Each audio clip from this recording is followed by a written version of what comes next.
They drank rainwater from their hair. That's how 4 surfers survived, lost at sea for 36 hours.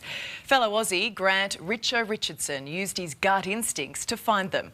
I just spoke to him.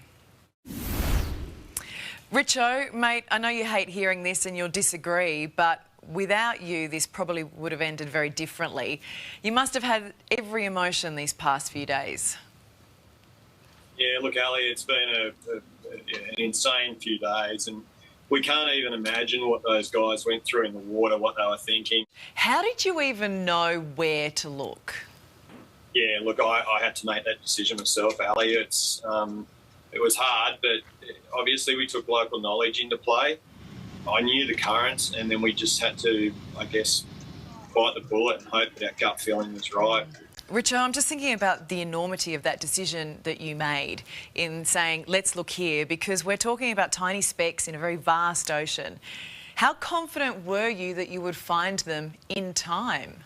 We couldn't drop our guard, Ali. You know, and we weren't going to turn around and come back until we'd found them or something. It's an incredible place around here, the amount of current and the tidal streams, and to be in the area the next morning, the only thing that went through my mind was we literally drove past these guys last night. You know, we knew that we were taking a risk going out at night, but to almost think that we maybe drove past them and then the next morning were right back in the same place almost to find them was, yeah, it was bone chilling.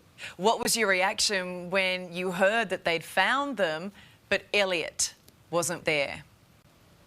Yeah, look, it was heart-wrenching. The 3 hours in between rescuing these guys and not knowing where Elliot was a real gamble. I never knew, I didn't know Elliot, but now I do know it. The guy's a machine. You know, if there was anyone out of that group that was actually going to make it to land, it was him. And, you know, he put his all into it.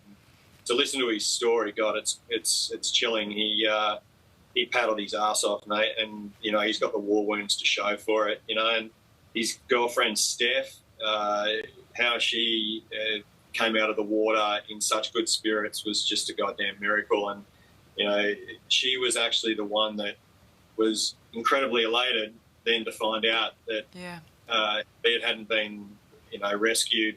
We just seen her fall off the pinnacle then. Can you tell me this, had that local fishing boat not picked up Elliot, would he have made it to land, do you reckon? No. I don't think so. He even said that himself, Ali. You know, it's at a point where, you know, he probably would have just had to then do what the others did and resort to drifting.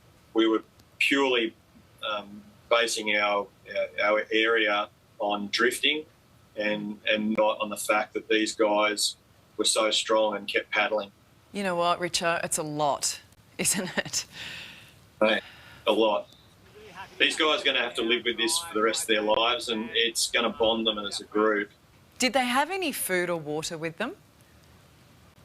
They were drinking water off their hair when it rained, so it was pretty lucky. But yeah, the rain actually gave them some sustenance, and they were, you know, smart enough to be saying, guys, we just need to keep drinking as much as we can while it's raining. Just take all the water. They had, you know, anything they could collect water on or even off their hair, just suck it off their hair into their mouths. It was incredible.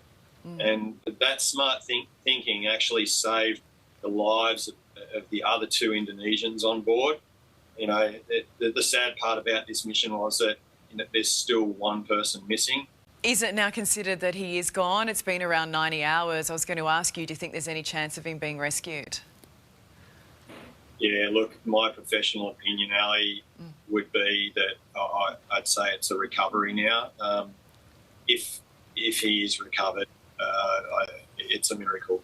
You mentioned how they had to think fast and move fast when the boat started to sink. What actually happened?